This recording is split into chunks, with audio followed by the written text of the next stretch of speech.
Alright, welcome to Philosophy Roulette 86. I hope everyone had a good yesterday.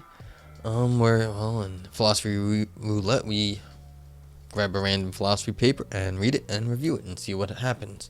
So, let's see what's new. Cool. Acta Analytica. Advances in Philosophy. Let's see what that is. Archive. I don't want to do no archive stuff. Actually, it looks kind of interesting. Psychology of Religion. Take a look at that journal. Bioessays, bioethics. Let's see what bioethics has. History of Philosophy. Business Ethics Quarterly. The Dark Side of Cultural Intelligence, exploring its impact on opportunism, ethical relativism, and customer relationship. Canadian journal. I wonder if I've read anything from Canada. Maybe I should try that. What did I... Oh, oopsie. Okay, so 11 pages. Husserl's Project... Oh, I read this one. Let's see what the forthcoming articles are. Alright, so there's 1 to 16 here. Anything else? Epicureanism and Skepticism about Practical Reason. That sounds like a good fun time. Let's try that one out. Alright, so we've got the paper, and let's just make sure it's not something like a survey. Nope, looks good. Oh wow, that's a lot of font on all these very small pages. Oh well, try it. Try. I mean, maybe Canadian Journal of Philosophy's formatting is no good for me. I have to get down to like 10 pages or something. Yeah, it looks like everything is kind of short.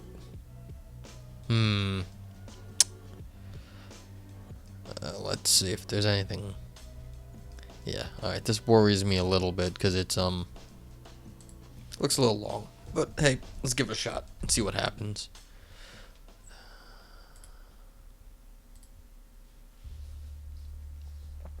Just have to read fast, I guess.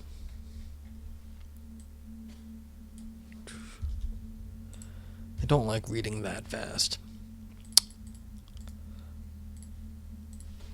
If you join me live, you can grab the link to the fill paper page in question right here by tapping exclamation point paper in the chat box. Alright, here we go. Epicureanism and Skepticism about Practical Reason. Yeah, this is going to take a while. Alright, cool. Epicureanism is a paragon of consolationist philosophy. Death, according to the Epicurean, cannot be good or bad for the one who dies. We should therefore neither regret a death that prevents us from continuing to live a flourishing life, nor should we welcome a death that prevents us from suffering. The Epicurean believes this because they are committed to the existence condition, according to which anything that is good or bad for a subject must occur while the subject exists. Epicurus tells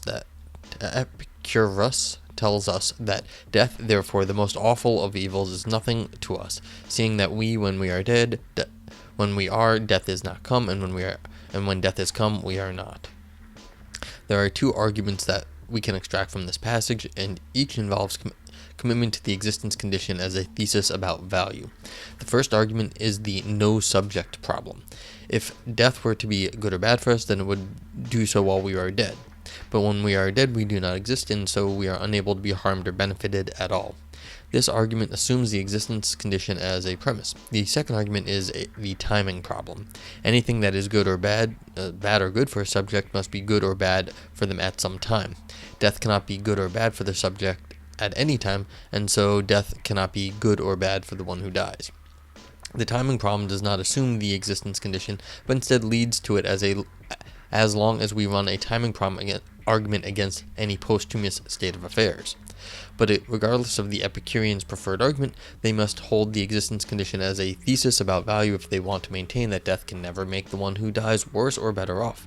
According to deprivationism, nice word, deprivationism, death can make the one who dies worse off if they would have had a better life were they to have gone on living, and death can make one who dies better off if they would have had a worse life were they to have gone on living. In order to block deprivationism, the Epicurean needs to hold the existence condition, but as I argue in this paper, the existence condition leads to a skepticism about practical reason.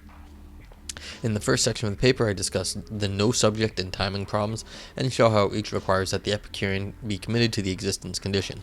I then show the existence condition as normally understood actually fails to entail that death cannot make the one who dies worse off, and is in fact satisfied by the deprivation account of death's badness.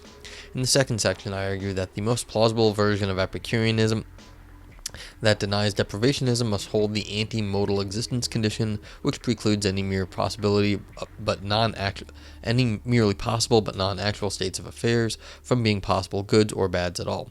In the third section, I show this condition results in our practical reasoning about our own well-being being radically mistaken, and in the fourth section, I show that the same is true for any view that denies the deprivation account. Indeed, by the Epicurean's own lights, given nearly identical agents are almost always guaranteed to be radically mistaken in their value judgments. Hence, Epicureanism should be rejected if practical reason is even a remotely reliable guide to value. Okay. The existence condition.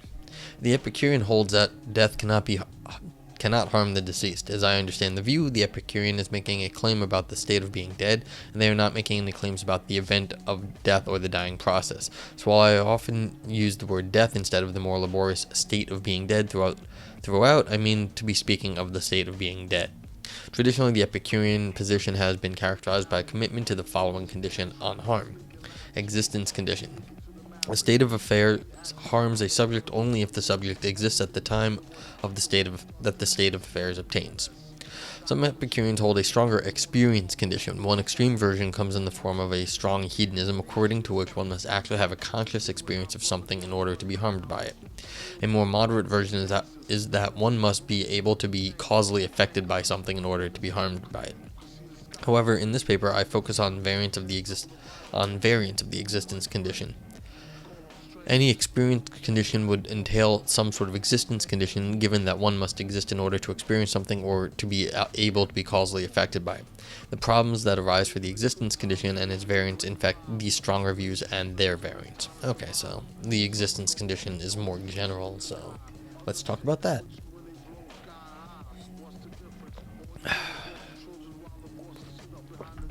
I gotta go buy more coffee later. The existence condition, as stated above, is ambiguous between a weak and strong reading. Weak existence condition. A state of affairs is finally good or bad for a subject if the subject exists at the time the state of affairs obtains. Strong existence condition. A state of affairs is finally or instrumentally good, so not just finally good or bad, but finally or instrumentally good or bad for a subject, only if the subject exists at the time the state of affairs obtains.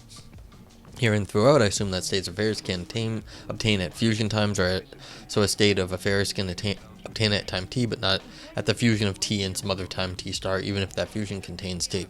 If one doesn't like this assumption, one can reformulate the condition so they hold that a state of affairs can be good or bad for a subject if there is some fusion of times at which obtains such that the subject is alive at all times in that fashion. This makes it so that the state of affairs that obtains it atomically at time t prime after the time the subject's death cannot be good or bad for them, because the fusion at which the state of affairs must contain at least t prime. I guess this seems like one of these there's one objection people make and you have to say this. It's like, okay, like you forgot about the fusion times. It's like, okay, I put that in now. As another point of clarification, a final good raises well-being by itself, and a final bad lowers well-being by itself. An instrumental good either leads to something else that raises well-being or prevents something from coming about that would lower well-being. An instrumental bad either leads to something else that lowers well-being or prevents something from coming about that would raise well-being. Some philosophers use intrinsic to mean what I mean by final, and some philosophers use extrinsic to mean what I mean by instrumental. The weak existence condition amounts to the claim that a subject's well-being can only be raised or lowered at times that they exist, because any such raising and lowering must be in virtue of the subject's accruing some final good or bad. This is an unimpeachable condition, but as I will show, the deprivation account of death's harm satisfies it. The strong existence condition goes further in holding that something cannot be instrumentally good or bad for a subject if it obtains while they do not exist. Okay, I'm not sure because so there's going to be a deprivation account, so that means the possible person that is living that goes on past the actual death. But I don't know if the possible person and the actual person are identical, and how would you connect them up. I mean, you need some sort of strong unity of identity, and I'm sure there's a way around it, but it seems like there's going to be a technical problem right there to guarantee the fact that the possibility that one is thinking about that you're going to be deprived of is actually the person that died. I'm sure, I suspect the author will have thought of this, but we'll say that's my first pass idea what could be an issue here. There are a variety of ways we can understand the strong existence condition, and I discuss them in the next section, but before getting to all that, it will first be useful to see why Epicureanism must be committed to something like it in the first place. The plan is as follows. I first discuss the two most prominent arguments for Epicureanism and argue that each involves some sort of existence condition. I then discuss the deprivationist view of death and how death can make our life go better or worse, and show how, in order to deny this, the Epicurean needs to uphold something like the strong existence condition. Hence, regardless of how the Epicurean might argue for their position, they must at least commit themselves to something along the lines of the strong existence condition on pain of allowing a deprivationist account of death's harm or benefit. Let's start by looking at the arguments. The no subject problem argument goes as follows. Number 1. States of affairs can only be good or bad for us if they obtain at times we exist. Number 2. When we're dead, we do not exist. Hence, the state of being dead cannot be good or bad for the one who dies.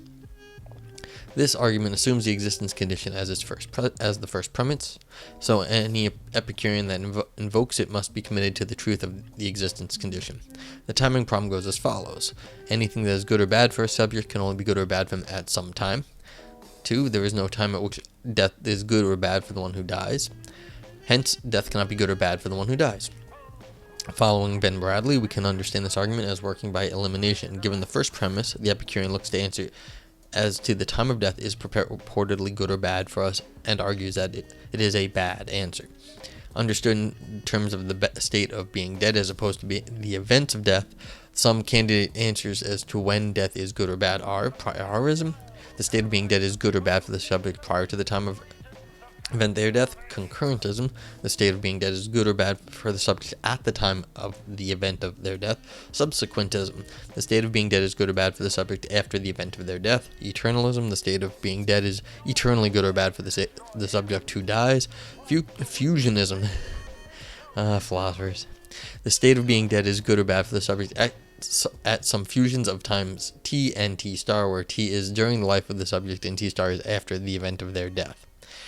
Each of these answers serves as a denial of the second premise. Additionally, there is the view that denies the first premise by denying that death is good or bad for the subject at any time. Atemporalism. The state of being dead is good or bad for the subject, but not at any time. This paper is not the place to assess these various answers to the timing problem, but it is clear that for the timing problem argument to be successful, the Epicurean needs to reject each one.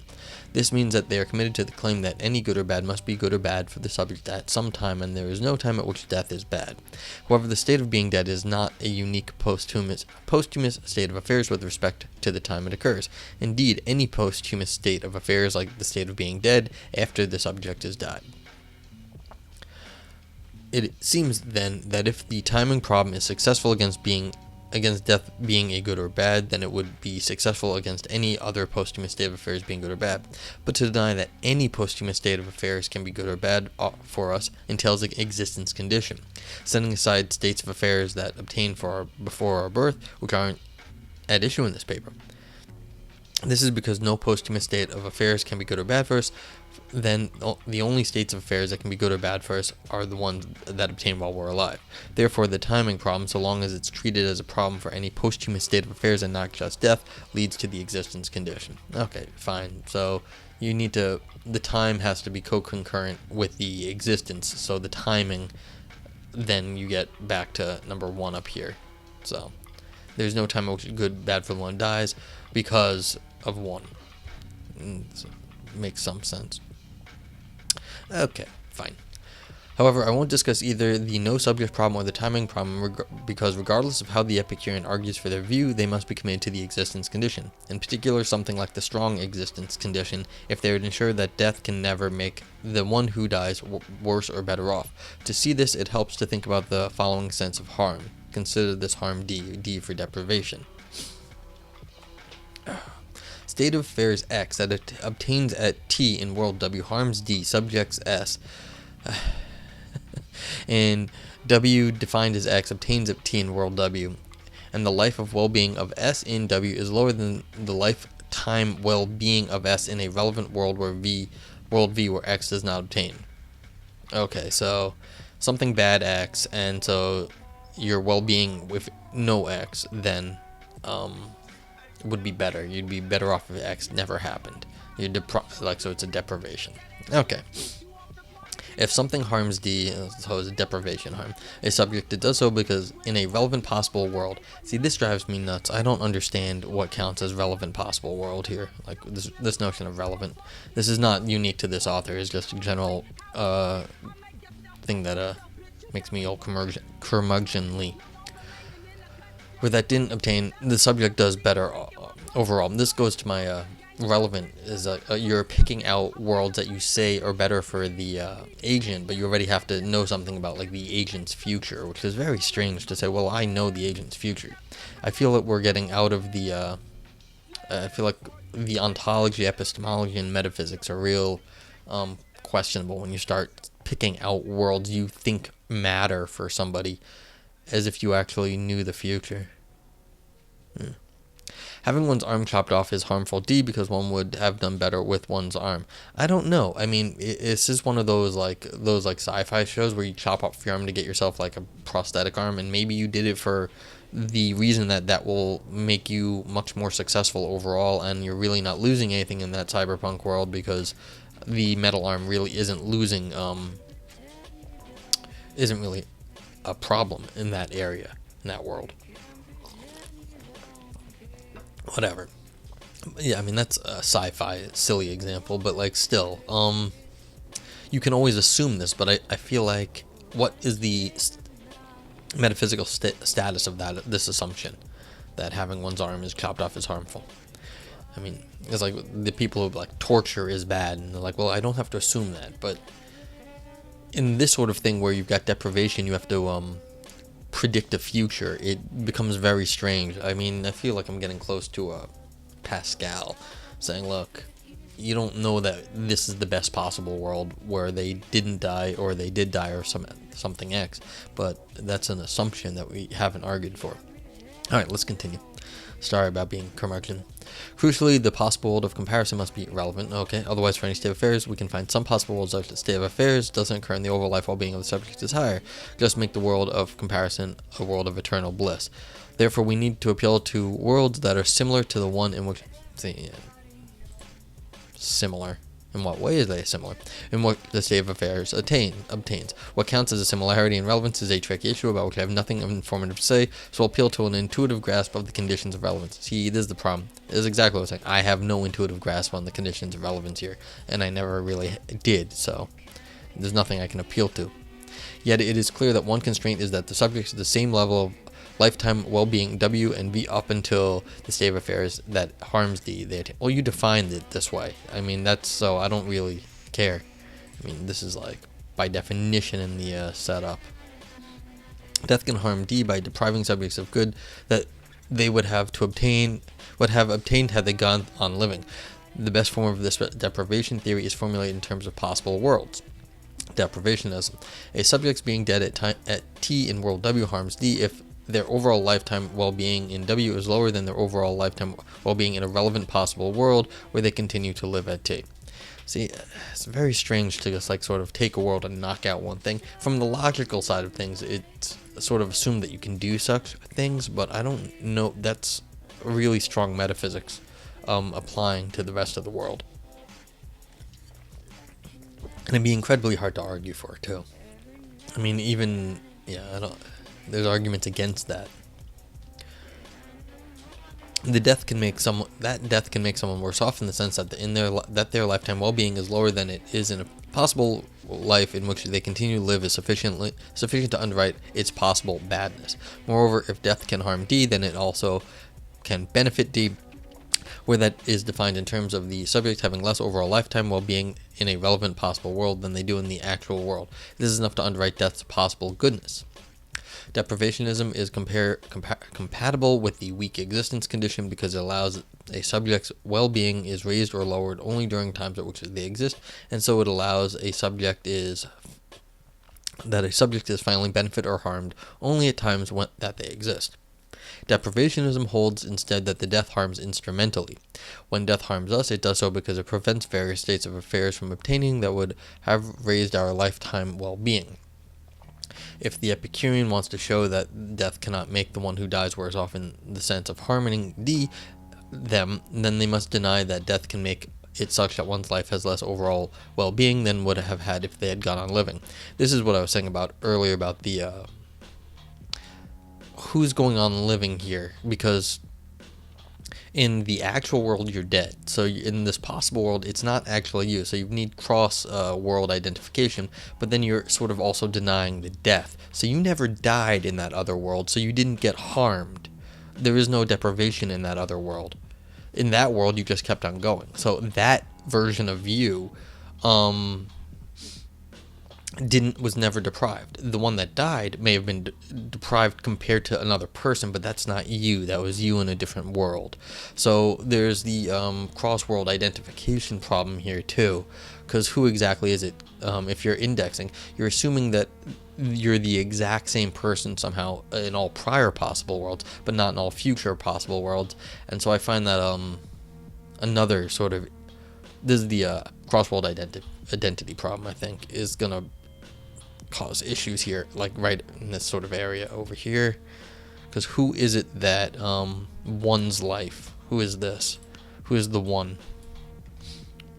Okay, this requires something good, something like the strong existence condition. If there is any state of affairs that can be instrumentally good for a subject, even if it obtains after that subject's death, then death can harm D in depriving them of the good of that state of affairs in a relevant world where they continue to live.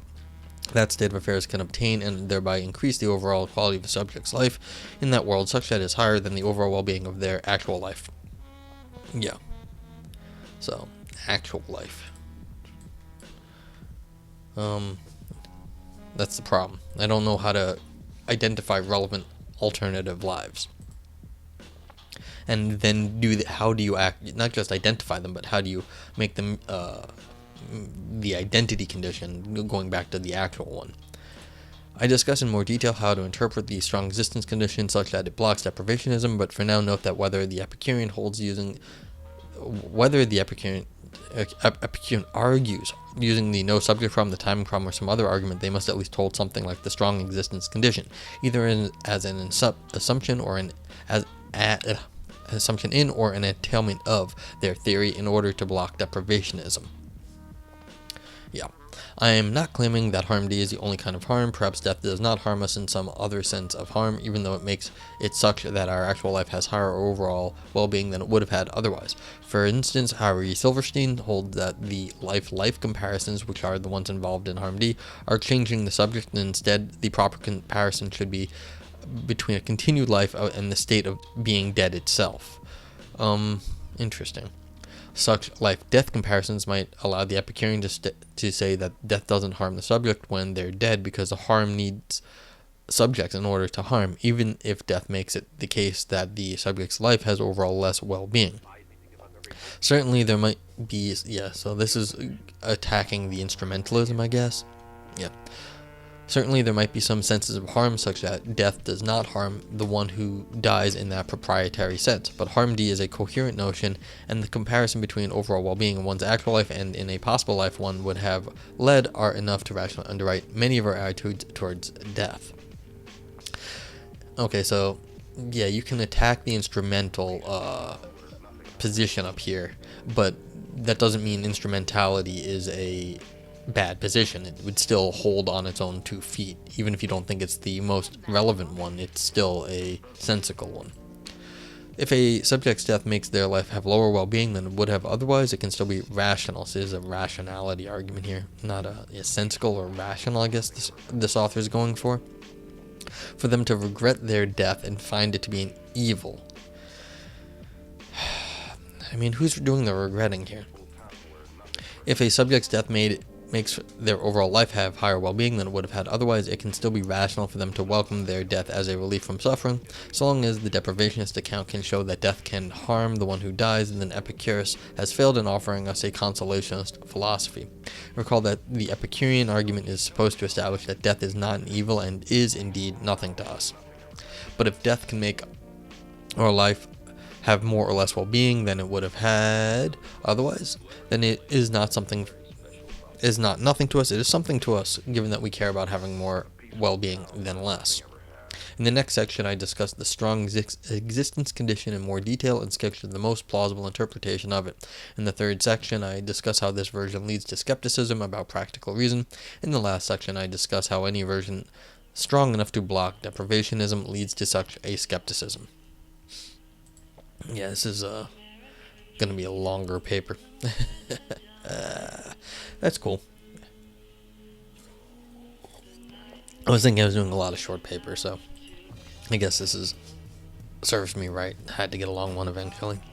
The anti-modal existence condition. Oh, I wonder if this is what I was saying. The strong existence condition bans states of affairs that obtain after the time of a subject's death from being good or bad for them, either finally or instrumentally. Deprivationism holds that death can instrumentally harm or benefit us in the sense that it makes our life have more or less overall well-being than would have had otherwise. Hence, while there might be a variety of arguments for the strong existence condition in order to block deprivationism, Epicureans need some version of it that precludes longer possible lives from having more or less well-being than the actual life of the one who dies, so that the death cannot be an instrumental harm or benefit. In this section, on behalf of Epicureanism, I articulate the most plausible condition that blocks deprivationism.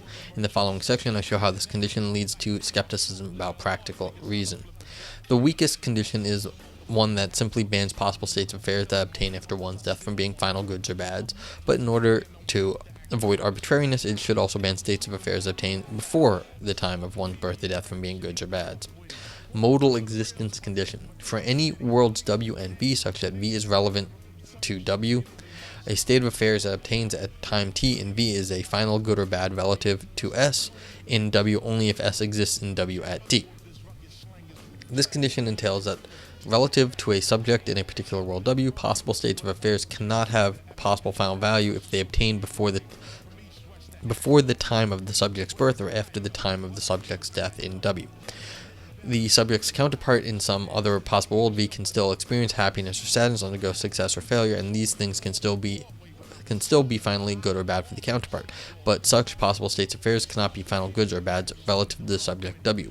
There are still possible states of affairs, but they are not finally good or bad for the subject so long as they obtain after the subject's death. So this is just, you have to exist at the time when the thing happens. That's all it's saying here. Alright, that's fine. Why isn't it the case that the states of affairs are possible final goods or bads for the subject so long as the counterpart of the subject exists in that possible world and those states of affairs are final good or bad for their counterpart? It's because the modal existence condition forces us to relativize value to subjects, and so even if relative to a counterpart state of affairs has value, it's not necessarily the case that relative to the subject that the same state of affairs has value. In order to understand this, it helps to invoke relativistic semantics according to which certain propositions have their truth value relativized to context of assessment. Consider a possible state of affairs X that obtains in V after the subject S in W no longer exists. Asserted from the context of S and W, the proposition X has final value has to be false. Yeah, so this is close to what I was saying earlier. If S has a counterpart S star in V that is alive when X obtains, then as assessed from the context S star in V, the proposition X has final value might be true. X is still a possible state of affairs for S, but is not the one that is finally good or bad relative to S. We'll see. To apply the modal existence condition to determine the value of death, take the life of a person in world W. To evaluate their death at time T, the deprivationist tells us to look at a relevant possible world V in which they live on past T, but they have the same lifetime well-being in V at T as they do in W at T. But the modal existence condition holds that then the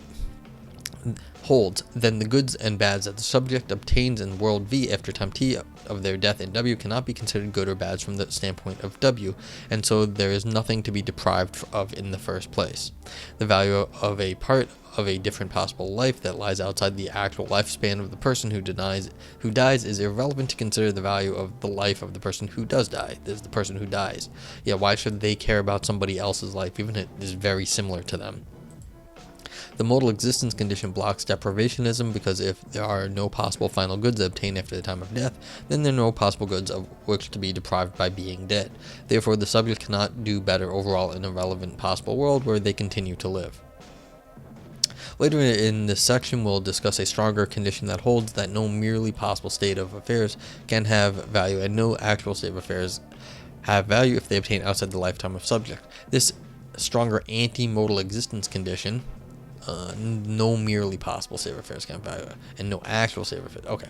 This stronger anti-modal existence condition entails the modal existence condition in the latter as strictly a weaker of the former. If the only state of affairs that have value are actual state of affairs that obtain during the lifetime of the subject, then the only possible state of affairs that have value are those that obtain during the lifetime of the subject. But importantly, the modal existence condition, unlike the anti-modal existence condition, still allows that merely possible states of affairs that obtain while the subject is alive can have value, so we'll assume that it is indeed the case that such states of affairs sometimes have value in order to bring about differences between the conditions.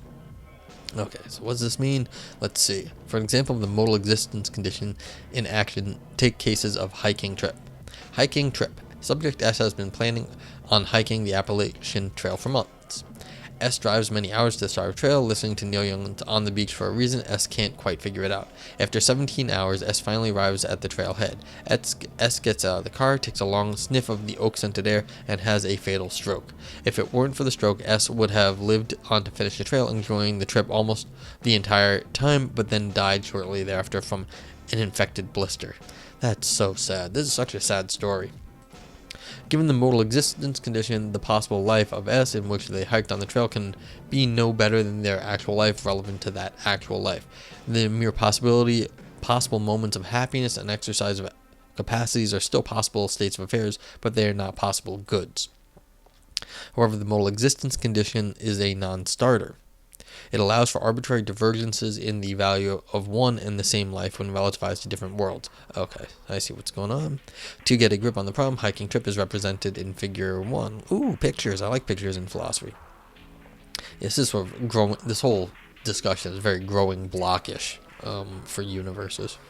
So there's sort of a growing block image down here. To get a grip on the hiking trip, 1, let LS be the shorter possible life of the subject in which they die prior to hiking, and let LL be the longer possible life of the subject in which they die after hiking. LS begins in WS at time T0 and ends at time T1, while LL begins at WL at time 0 and ends at T2. Up to T1, LS and LL lead exactly similar lives with the same amount of overall well-being. Now assume that between T1 and T2, LL has a net positive well-being, and relative to the world and lifetime, their overall value of their life increases. Okay, so we've got two peoples that are exactly the same up to this spot. This one just growing block stops. This one keeps living. So we got a bigger block here. This is not to scale, by the way. I mean, unless they're on the trail for the exact same amount of time that they were alive beforehand. The problem is that this fact, in conjunction with the modal existence conditions, allow for divergences from the standard formal features of the better than, worse than, and equal good relations. Both relative to both worlds and lives, LS and LL are equally good between T0 and T1, but given that between T1 and T2, LL is an overall good life relative to that world and lifetime, but the modal existence condition allows that LL is better overall than LS relative to LL, while LL and LS are equally good relative to LS. But if A is better than B, then A is not equally good as B. Of course, the truth of such valuations is sensitive to the world to which they are relativized, so the modal existence condition does not lead to an outright contradiction. But the pattern of the relativized valuation still seems arbitrary in its divergence from the standard formal features of non-relativized, better than, and equally good relations. Well, this is sort of, I think, begging the question here. Just because it's standard doesn't make it right. You're asking the question of relevance, I think, right here again in a different form. Because if the Epicurean is saying, no, you have to do it relativized, then you can't call this one the non-relativized, the standard formal features of just because it's non-relativized, the Epicurean is saying, no, it shouldn't be the standard. Okay, so I think right here this might be a little shaky. That doesn't make the author wrong. The author is probably very much right about this. So the Epicurean is by themselves over there in the corner, but still, don't beg the question. I fear this is begging the question against the Epicurean. Given the modal existence condition, LL can treat the entire life of LS as valuable, and they can also treat the entirety of their own life as valuable. But LS can treat only a part of the life of LL as valuable. Hence, according to this condition, LL can treat more states of affairs and more entire lives as valuable than LS, but it doesn't seem that a longer life in and of itself should let LL treat more things as valuable than LS. Why not? You're just around for longer, so of course you're going to treat more things as valuable because you've just been around longer. I mean, sure, but treating something as valuable, can treat more states of affairs, doesn't imply the goodness or badness of those. But just by treating them, I mean, I can't see why it's like, well, it won't affect you, but that should just be a truth the Epicurean can accept. That of course, if you're around longer, you can treat more things, but that shouldn't matter to their valuation. Okay, it doesn't seem that merely a change in the length of life alone should change the betterness ordering of possible lives relative to a life of a certain length. I don't know. Why not? You learn more things, and you can change your mind, especially when there were.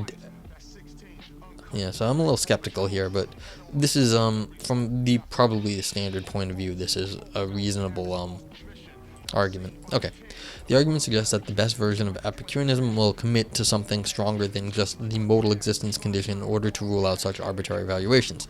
Hence, it is worthwhile to discuss what the best Epicurean position would look like, because as we'll see in the third section, the most plausible strengthening of the modal existence condition leads to skepticism about practical reason. Yet, even if you aren't convinced by the preceding argument and think that the Epicureans should only endorse the modal existence condition, we'll see in the fourth section that anything strong enough to entail the modal existence condition, including that condition itself, leads to skepticism about practical reason. The crucial point is that there are a variety of existence conditions the Epicurean can endorse, but at a minimum, they must all entail the modal existence condition in order to block deprivationism. But this condition leads to skepticism about practical reason. Okay, so we've really got to see how the condition does that. Okay. So, the Epicurean can and should retain a relativization of value, but they should do so in a non-arbitrary manner. The way to do so is to hold a condition that entails that there are no merely possible goods and bads at all. Anti-modal existence condition. For any world W, a state of affairs is a possible final good or bad relative to S in W only if it obtains in W at time T and S exists at T in W. Okay, so for all modalities, I guess. This condition holds that the only actual state of affairs have value, and therefore only one's actual life has value. Merely possible states of affairs have no value of which to be deprived, therefore death cannot harm D, the one who dies. Note that the anti-modal existence condition entails the modal existence condition. The former holds that only actual states of affairs that occur during the life of the subject have any value, hence any possible states of affairs that has value. Hence, any possible state of affairs that has value, namely only those that are actual, must obtain during the life of the subject. Additionally, the anti-modal existence condition blocks deprivationism. Any finally good or bad state of affairs must obtain at the time that the subject exists, so death cannot deprive the subject of final goods that obtain after the subject dies. There are no merely possible states of affairs that have final value, so there is no possible life in which the subject does better or worse in that life, because there are no merely possible life of the subject that has any value at all. Yeah, so if it's just possible, it doesn't actually count. Okay. Moreover, the anti-modal existence condition removes the arbitrary element of the modal existence condition by banning all possible states of affairs from counting as good or bad, of which to be deprived. The modal existence condition allows for merely possible states of affairs to have value, and admitting these in the hiking case allowed for LL to consider the entire life of LS as having value, but LS could not treat the entire life of LL as having value. Given the anti-modal existence condition, such merely possible states of affairs do not have any value for the subject. If one can compare things with things lacking value entirely, recalling Figure 1, the following holds. Relative to LL in WL, LL is better than and not equal as good and not equally good as LS, but that is because LS has no value at all relative to LL. Relative to LS, LS is better than and not equally good as LL, but that is because LL has no value at all relative to LS. There is no contradiction holding that relative to LL, LL is better than LS, and that relative to LS, LS is better than LL, because such valuations are relativized to the different possible lives.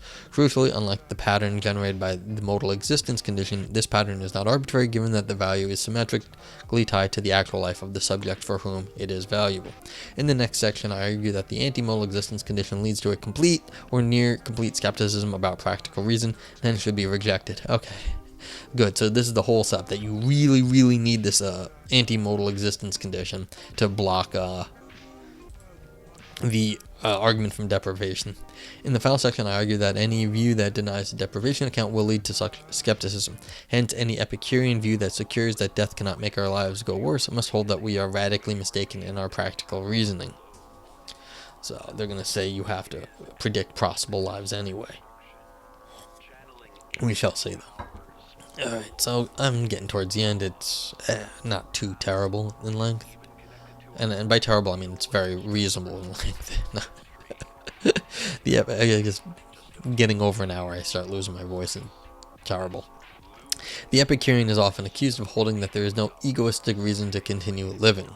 Yet, so long as the Epicurean is successful in showing that value is conditional on existence due to an existence condition, then this objection loses much of its force. For the Epicurean, continuing to live is not an absolute good, because all good is conditional on existence.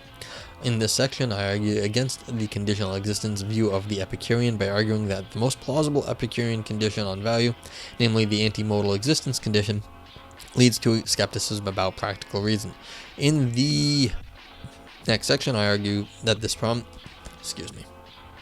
is not unique to the anti-modal existence condition, but to any condition strong enough to block deprivationism. Given that we accept value theoretic views on the basis of our practical reasoning skills, if Epicureanism leads to skepticism with respect to the basis for rationally believing it, then it is a self-undermining view. Oh, so another figure. I like figures. Line connects to different temporal stages of the actual world. Okay. See, this sort of thing. This worries me already. My argument for the claim that the anti-modal existence condition leads to skepticism about practical reason goes via an exhaustion of cases. Either the future is fixed or it isn't. In the first case, the anti-modal existence condition results in a near complete skepticism about practical reasoning. And in the second case, it results in a complete skepticism. Either way, the anti-modal existence condition is in deep tension with practical reasoning. By the future being fixed, I mean that at any time the fact as to what the actual world will be better at a later time is already determined.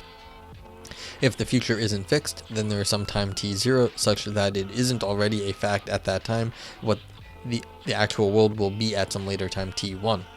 Given that the future is either fixed or it isn't, then the anti-modal existence condition is in irrevocable conflict with practical reason. I'm not entirely sure that this is the fixity of the universe is all or nothing here.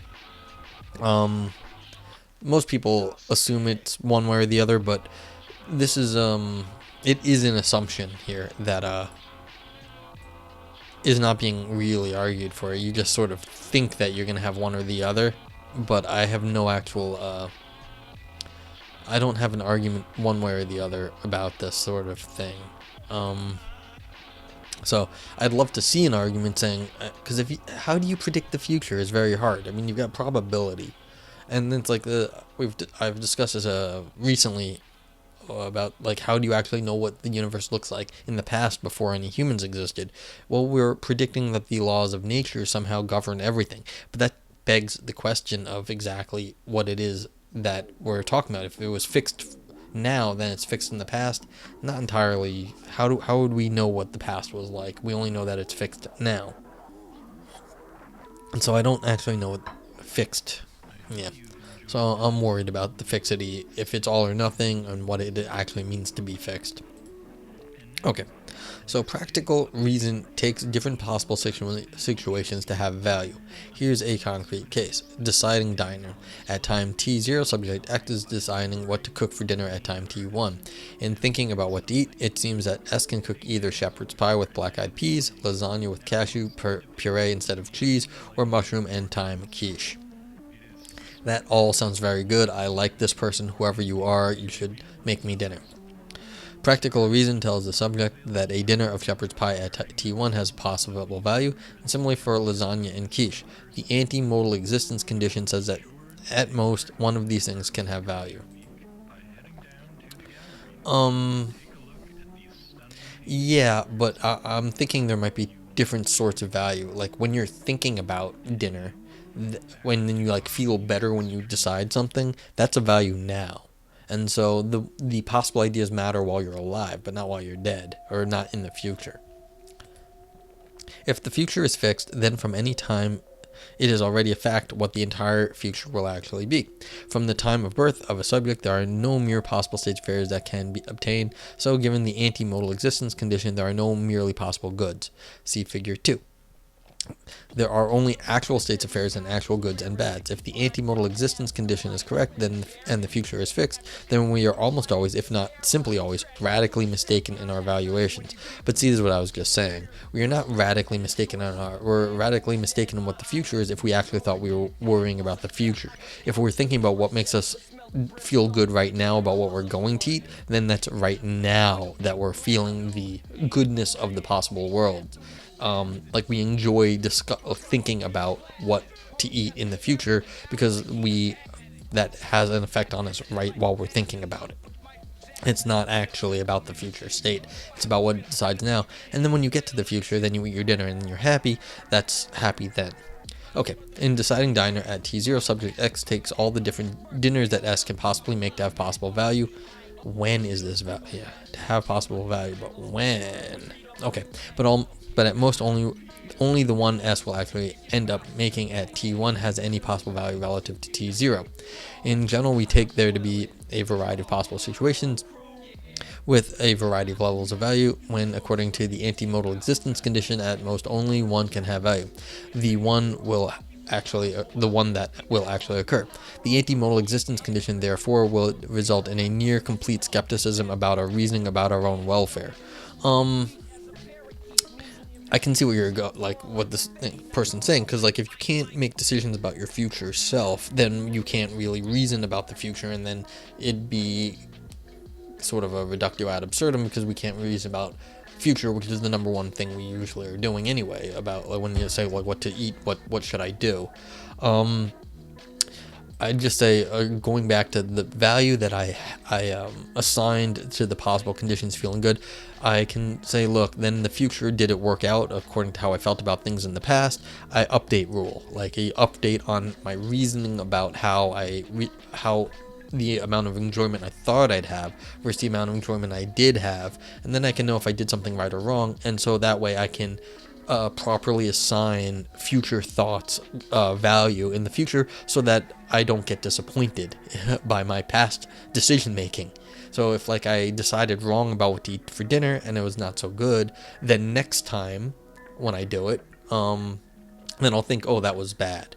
And that would be bad at the time. And then also next time when I make a future decision about dinner, I'd be like, okay, I made that mistake last time. Let's not do that. And I'll have a better idea now. So then as I make that good decision, then I eat the dinner, and it's better to have my expectations line up with my past thoughts, because then I feel even better about things. So I think there's a way around this. But the argument here is good. It's just you'd have to really slice up. You'd have to say basically the only possible value that possible worlds have is working at that time when you're thinking about them, which I don't know if people actually want to do. That might not be such a good idea. We'd have to discuss. Okay, to keep going. Perhaps one thinks the illusion here is not that there is at most one option that has value, but that the future is fixed, and so there is at most one option. But that the future is fixed, and so there is at most one option at all. However, even if we think that there is only one option that will come out, we generally think other closed-off options that will never come about still have value.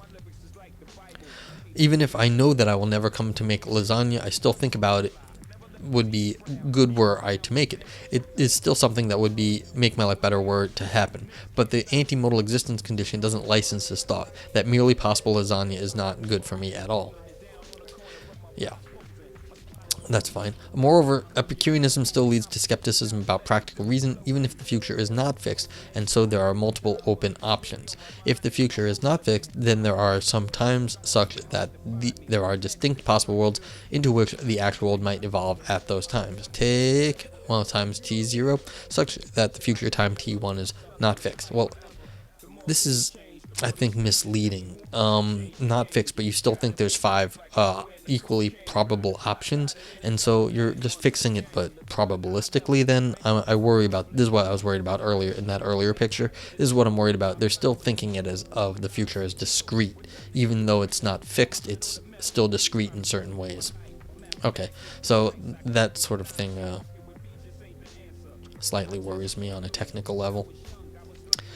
Let's assume that at t0 the subject is assessing different possible states of affairs that they might bring about at time t1. Thus, there are different possible futures relative to the time and the world the subject is in, and in these cases, there is no future that is the actual one relative to the subject's present. Yeah, see, this is what the person is deciding. It's not the actual metaphysical future world. It's just what the person's thinking about. So you've got intentional belief states here, and so it's not exactly the relative world. You're talking about belief states and belief worlds that could occur, and so I'm technical issues here about what exactly what do you mean by world at this point.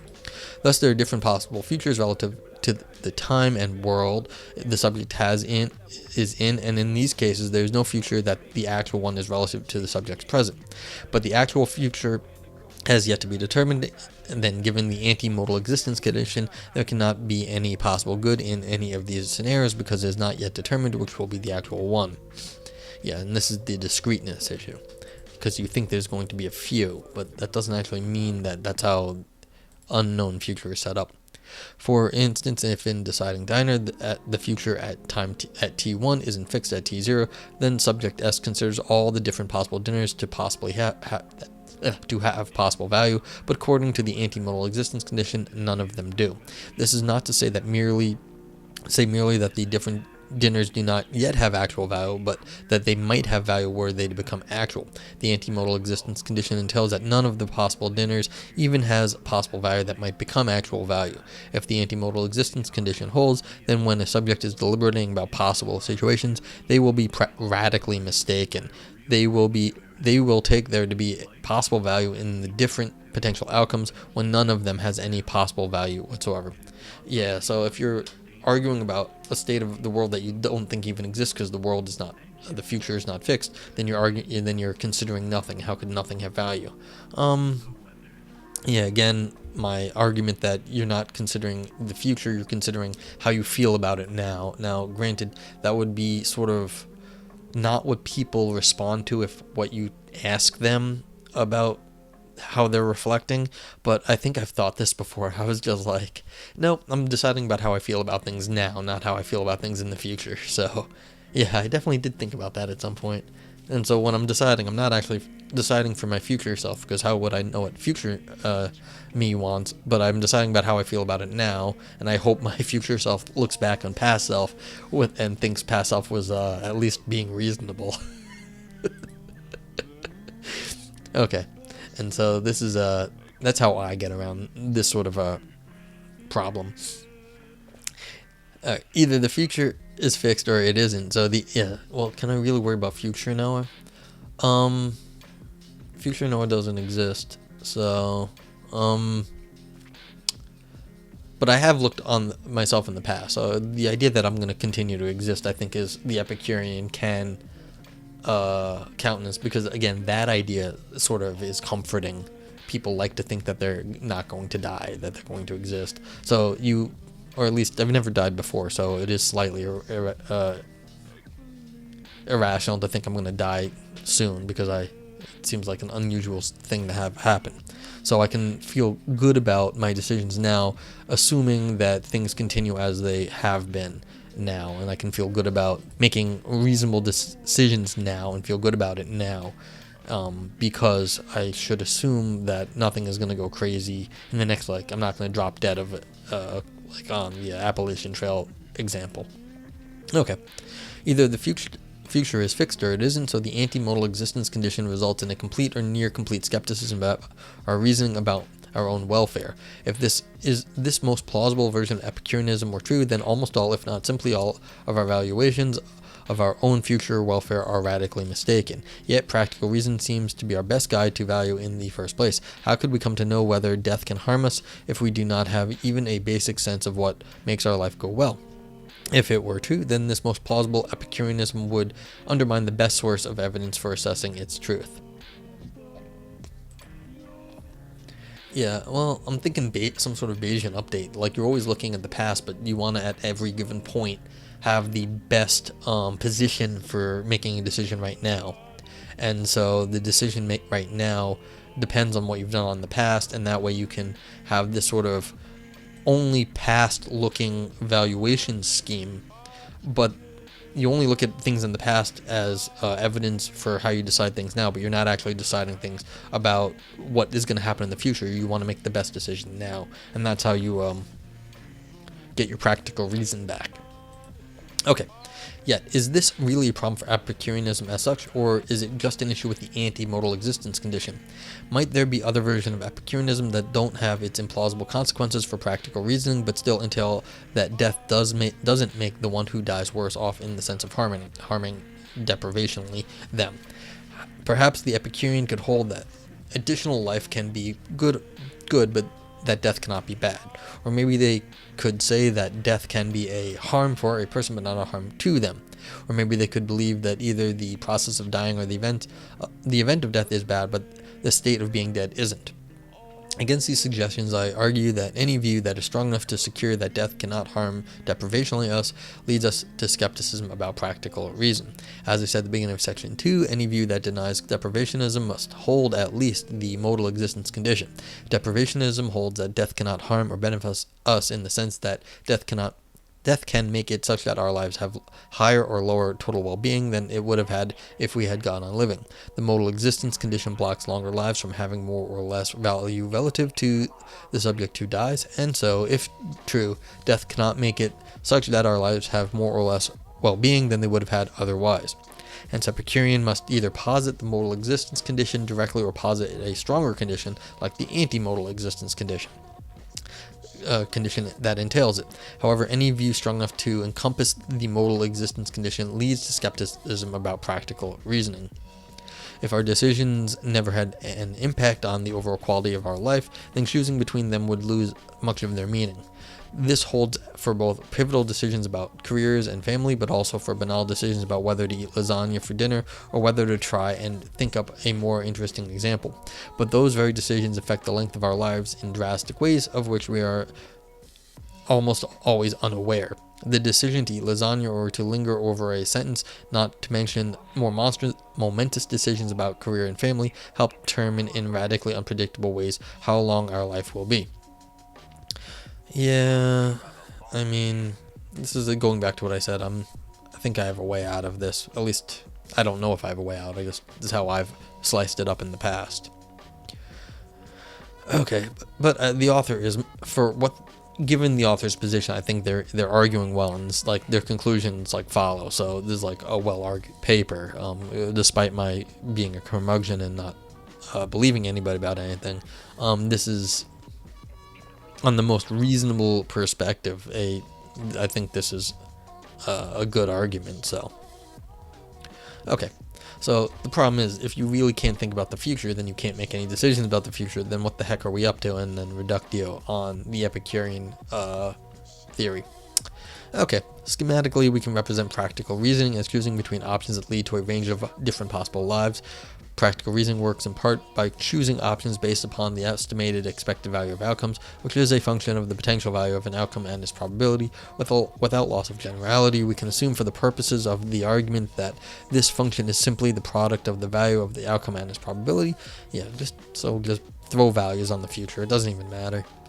Say that one is given a choice between three options that each might lead to several different possible lives. For example, a choice of what to make for dinner. Let's assume that one does not believe in and does not apply the modal existence condition, as most of us don't, so that one judges the value of life as they would be judged relative to that very life.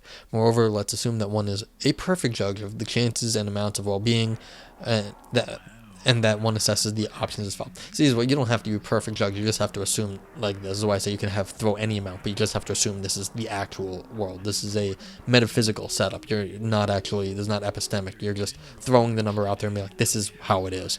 So, whatever. So, okay. So who cares? These are just arbitrary numbers that have no meaning. You just but you are assuming they're correct in like some sort of very strong sense. So you've got three options, and they're not, and they've got different sort of values, and they're right, whatever that is. The estimated expected value of option 2 is the highest. Oh, okay, done. Do that then. Thus, assuming we have perfect epistemic access to chances and amounts of well-being, we would generally think it is rational to choose it. Now, assuming the modal existence condition holds and that no stronger existence condition does so in addition, and that no strong existence does so in... Alright, so just modal existence. Given the modal existence condition, this reasoning based on expected value doesn't work unless each possible life is of the exact same length, which almost never is the case. So, say that each of the lives in option 1 are longer than each of the lives in option 2. Oh, I see where they're going. And assume that, for example, one chooses option 2 and ends up with a life that has a 70% chance of occurring. According to the modal existence condition, nothing that obtains after one's actual time of death can have any value, so the value of the possible lives relative to one's actual life would tend to diverge from the value relative to those possible lives. Grant that the value of the possible lives relative to one's actual life are as follows. Okay, so option 1, 2, and 3, so again, you've got different possible life values now that correspond to the outcome of this particular situation. Okay. Given the choice of option 2, option 1 has a higher expected value. Yet, as discussed in the previous paragraph, we think it would be rational to pick option 2. Thus, the truth of the modal existence condition would condemn our normal practices of prudential deliberation about even the most ordinary matters, not just those pertaining to decisions about life and death. The Epicurean does not just tell us that we are mistaken in our evaluations of death, but that we are mistaken in even the most humdrum valuations of what we should make for dinner, given that these affects the length of our life. Well, no, the Epicurean doesn't. It's just the assumption of the modal existence condition.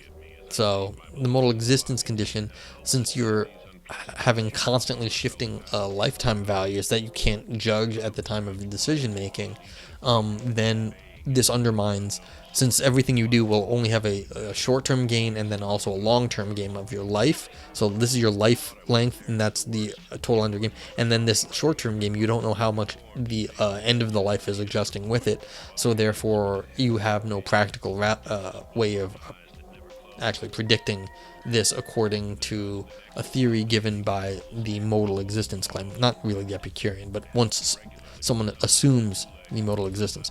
I guess, I'm sorry, author, that would just be the Epicurean under this story. Okay.